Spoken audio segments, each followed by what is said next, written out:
Here we are again. I know most of you, like me, are probably at home quarantined during this time, and I thought it would be a cool opportunity to take this time and talk more about my album. I've gotten some amazing, really incredible feedback that I seriously appreciate. Frostfell took many, many months to make from beginning to finish, and hundreds and hundreds and hundreds of hours. So the kind feedback, the detailed feedback you guys have given me has been incredible. And I wanted to kind of pay it forward and maybe share a little bit more of my process of how I wrote this album. For any of you composers out there, maybe you'll find this interesting. Mixers, recording engineers. Hopefully this gives you some insight more into my process of how I compose and how I went about doing this big project. So this will be a multi-part video, and I'm gonna divide it into several different sections. First, I'll talk about the composition of it, how I went about composing, creating the themes.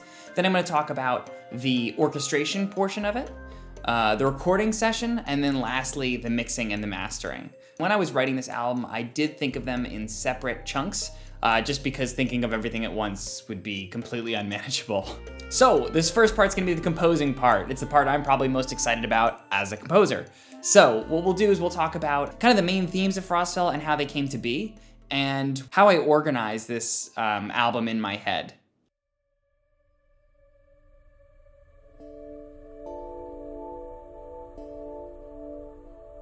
So I had a couple goals going into this album on the onset. If you are a fan of me, you might know that I wrote Spectral several years ago when I moved to Tennessee. And Spectral was the first kind of like instrumental EP album that I'd done really ever. I had a couple goals for that one as well, but I would say I probably met a portion of them and then some of the others not so much. One of the goals I had for Spectral was cohesiveness. And I don't quite feel I got there. So when I wrote Frostfell, I wanted to see if I could focus on even more cohesiveness, making sure that all of the tracks kind of feel like they're in the same world, really. And that's a really challenging thing to do, and I've gotten some questions on how you can actually go about tackling that. So the way that I handled it for this album was I created some hard and fast rules. These rules were not in place in the beginning, because I think in the beginning you need to have an open mind, a creative mind, and rules too early maybe can kind of box you in. So when I started this album, I really didn't know what I was going to do. I had no idea what I was gonna make, honestly. Actually, the first track was initially a kind of like metallic, organic electronic thing, and that's where I thought I was gonna go with this album. But before I kind of boxed myself into there, I decided to keep exploring. And the second track I wrote was a demo, which actually became The Gates of Frostfell. It started off way different than the first track. It was way more organic, ambient, and conjured those images of winter for me. And after I'd written that track, that's when I had the idea to try and make an album themed entirely about winter. Now what was cool was a lot of the basic elements for what became the album were kind of already in place, and it was just a matter of discovering and identifying them. So some of the early things that I had in there were string quartet, predominantly the cello. That was really the first acoustic instrument that really pushed forward. Obviously piano too. Organic elements like I have a tongue drum. I'll bring it out. This guy was in the album quite a bit, especially Gates of Frostfell. It has this naturally like meditative, organic sound, so. I just have always loved this instrument. I think it's really ambient and meditative, and it captures a lot of the elements that I like in my music.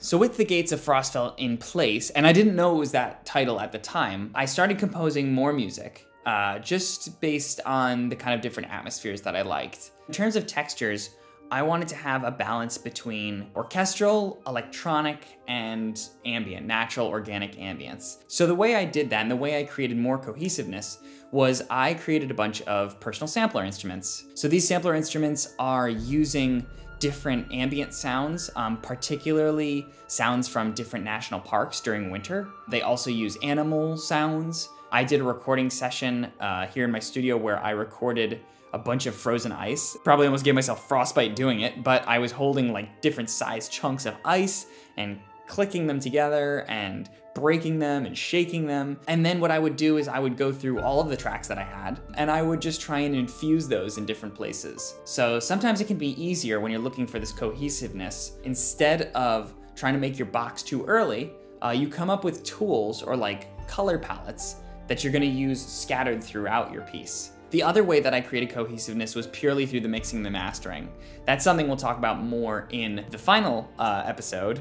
So it's something that I struggled with for a long time, cohesiveness. I was obsessed with it, and still am to a degree. But it becomes easier over time, and it's just a matter of staying open-minded in the beginning, and then slowly whittling away until you have this little box, and then ultimately making the decision to close that box off.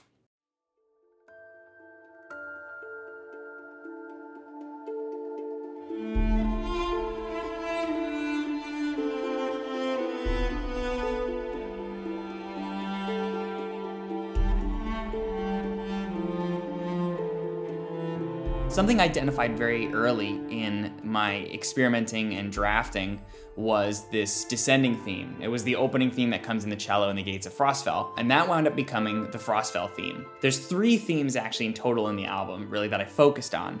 There's the Frostfell theme. For me, it conjures up like big atmospheres, particularly winter. Kind of reminds me of some of the stuff from Skyrim. The second theme is the boys theme, which is first introduced in A Boy and His Dog.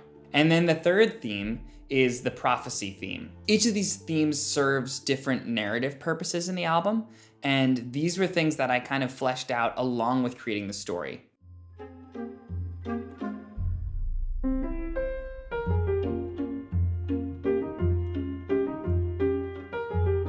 So slowly but surely, I was starting to form these different elements. And initially in the beginning, narratively, I was focusing on environment. So that's where the soundscapes came in. Gates of Frostfell, obviously very environmental ambient track. But I started to realize that something was missing, and I couldn't quite pinpoint what it was. And very quickly I kind of realized that my story was missing characters. So I realized I needed a protagonist. In looking through my old drafts, because sometimes what I'll do is I'll look through like old voice memos and stuff like that, I found this like kind of melancholic waltz that I'd written probably about a year and a half ago, and that wound up becoming what is the boys theme.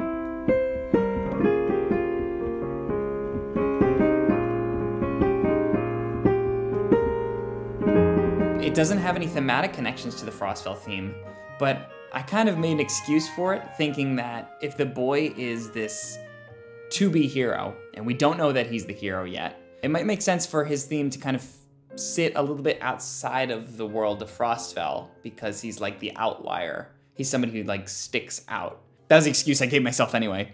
His theme will come back in a couple different places. The first place is Snowbirds. Snowbirds is really just a pure variation of the boys theme, if you listen to it.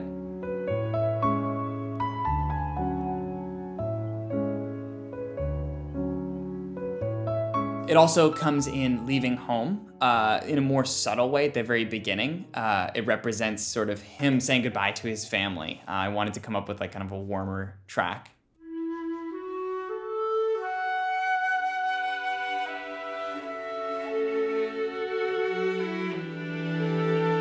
And it also comes back in Transfiguration. That's sort of like maybe the How to Train Your Dragon or the Up sequence where we think the main character has died or sacrificed himself and then winds up coming back.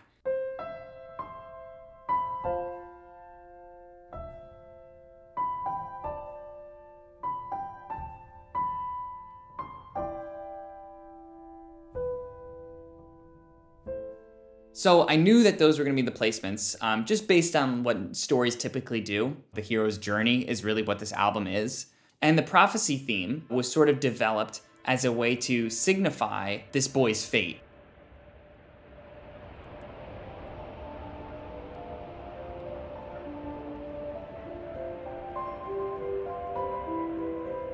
So his fate to conquer, sort of like the muses of a story talking to us, the audience, about the story itself. And I thought a music box-like sound could be kind of cool, just because music boxes signify storytelling for me. They signify like children's fairy tales, and it's sort of what I wanted this whole album to feel like a storybook, a children's storybook.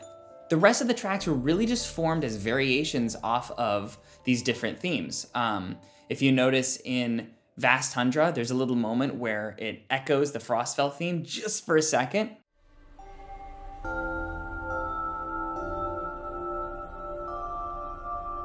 You also get echoes of the Frostfell theme in another section of Leaving Home.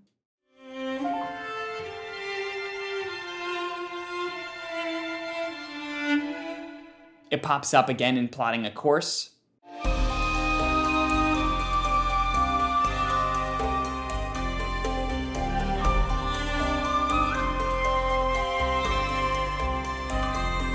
And then my personal favorite, like, burying of the themes.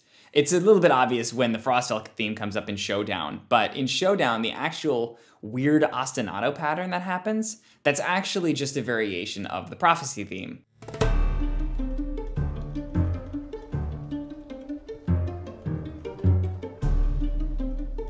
So it's a way of me signifying that this is the moment that, you know, the story has been working its way towards. Now, all these elements, these story elements, they didn't come all at once, and they didn't come in chronological order at all. It's really hard to pinpoint how they surface up, but it required a lot of thinking, both in the studio and out of the studio. I mean, I was thinking about this album constantly. My girlfriend can vouch for that. And I really, really wanted to make sure that the story was solid enough on its own, because I felt like for the music to have a satisfying arc, I needed to have a satisfying story. That's kind of new for me. I used to write stories when I was a kid, but I hadn't done it in a long time, and it was a really fun challenge. If you want more information about the full story, there's actually a PDF that you can download in the description that will give you the full kind of overview of the story and maybe give you some insight into how I actually compose some of these musical themes. So that's gonna do it for part 1. If you have any further questions, let me know in the comments, and we'll jump into part 2.